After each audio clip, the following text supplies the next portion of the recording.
We completed a 3,500 mile EV road trip across Europe in our Tesla Model Y, starting from our home in central Scotland. In this video, we're breaking down exactly what it costs to drive across 9 countries, from superchargers and tolls to vignettes in the Channel Tunnel.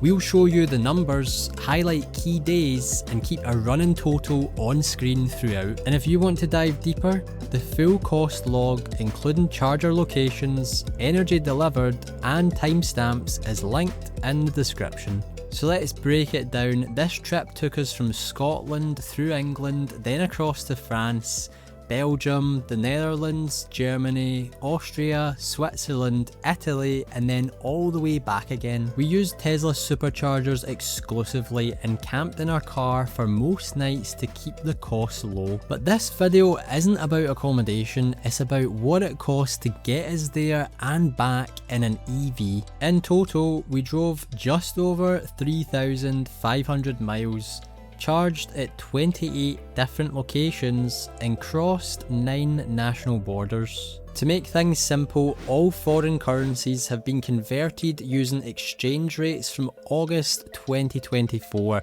when we actually did the trip. And at the end, we'll show the totals in euros and US dollars. We started strong with 3 supercharger stops: Scotch Corner, Grantham, and Medway, covering nearly the full length of the UK in a single day. We also paid the Dartford Crossing toll heading south, which brings our running total for day 1 to £72.98. After a short top up in Folkestone on day 2, we entered mainland Europe via the Channel Tunnel, which cost £171, our single biggest cost of the entire trip so far. We later charged in Bruges and Urmond, both very affordable compared to UK prices. Total charging and tunnel costs for day 2 came in at £196.70. Day 3 was a lighter travel day with just 1 charging stop in Wuppertal, Germany. It cost us £10.47, proving you don't always need to top up fully every day, especially with good planning and regen braking in hilly areas. On day 4, we charged twice, first in Göttingen, then again in Berlin after a long drive east. Berlin's city centre required us to purchase a German emissions sticker for £14.75, which you'll need if you're driving into any of the Umwelt zones. Total costs for charging and the sticker came in at £67.20. On day 8, we passed through eastern Germany with 2 charging stops in Leipzig and Münchberg. Prices were consistent, around 39 cents to 43 cents per kilowatt hour. Total charging costs for the day, £35.97. Day 9 brought another efficient day of charging. 2 top-ups in Greding and Koffering, no extras, just clean motorway miles. Total charging costs for the day, £34.58. Now before we get into the next leg of the trip, let me quickly show you how we actually paid for everything on the road. We used Revolut for pretty much all of our expenses: charging, tolls, food, pretty much anything we could use it for, and it was a game changer. Every time we made a payment, the app automatically converted it into pounds, so we could track our spending instantly without needing to guess or do the maths. No foreign transaction fees, no bad exchange rates, and the best part, we didn't even need a physical card. We just signed up in the app before we left, added some funds, and we were ready to go. If you're planning any trip abroad, especially one that spans multiple countries, I highly recommend checking it out. But if you're doing a similar trip and camping, make sure you take some emergency cash, because most campsites, at least from our experience, prefer or insist on cash payments. But for everything else, we loved using Revolut. Feel free to use our affiliate link in the description below. On day 11, we left Germany and arrived in Austria as we headed towards the city of Innsbruck. We had only 1 charging stop in Heiterwang, Austria, after a long scenic drive into the Alps.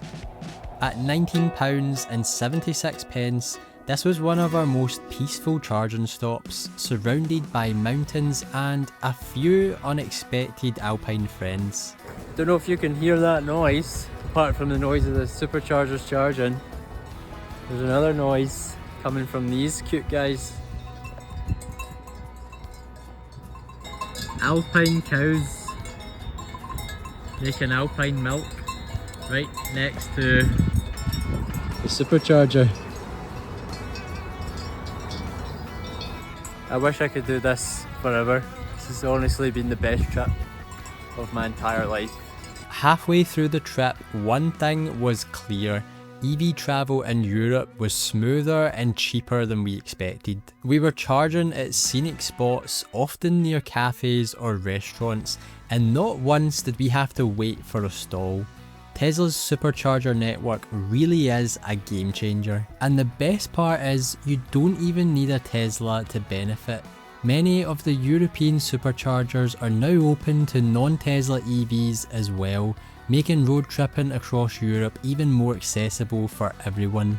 On day 13, we left our campsite outside Innsbruck and headed towards the Italian lakes. Our only charging stop of the day brought us to Imst, Austria. One 69 kilowatt hour charge cost us £24.35. Tesla prices remained consistently fair across the region, and this gave us enough energy to drive through the majestic Maloja Pass as we arrived at Lake Lugano, Italy.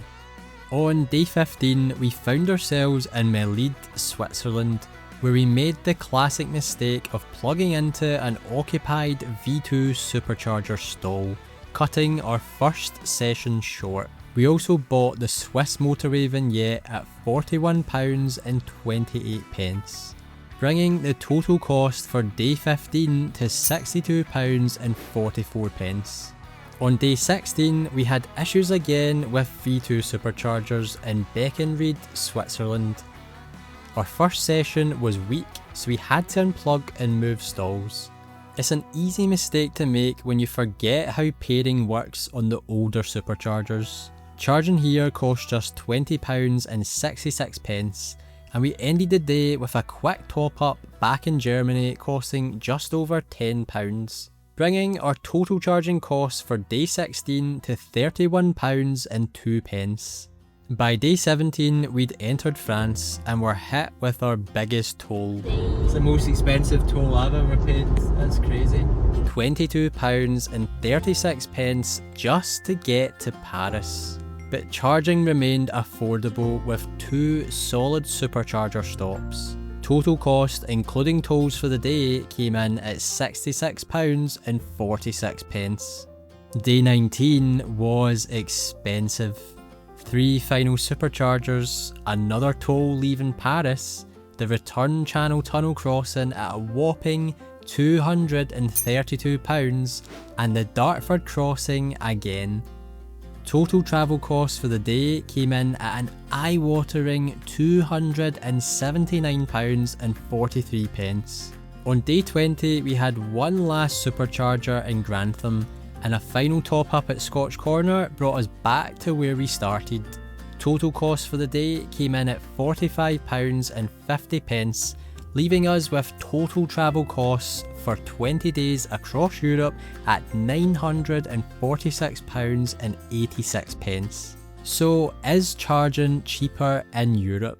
Absolutely. In the UK, we averaged 48 pence per kilowatt hour, but across mainland Europe, this dropped to 30 pence. Tesla superchargers across Europe were consistent, fair, and usually cheaper than their UK equivalents. Even in Switzerland, prices hovered around 0.41 to 0.43 Swiss francs, just under 36 pence. One thing we learned the hard way was about flexibility versus cost.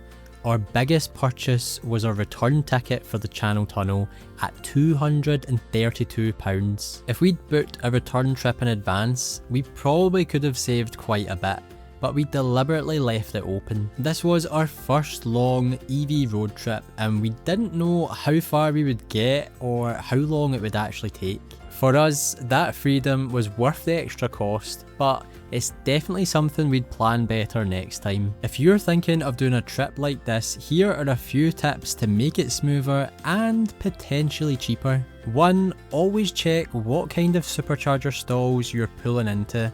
If it's a V2 charger and another car's already plugged into the pair, you'll split power and charge slower. 2.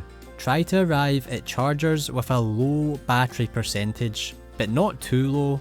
That's when charging is fastest, but you'll want some buffer in case of traffic, road closures or charger outages. 3. Keep digital and printed copies of your vehicle documents, especially in Switzerland. They like to check. 4. Research any country specific requirements. We needed a Swiss motorway vignette and a German emissions sticker to avoid fines.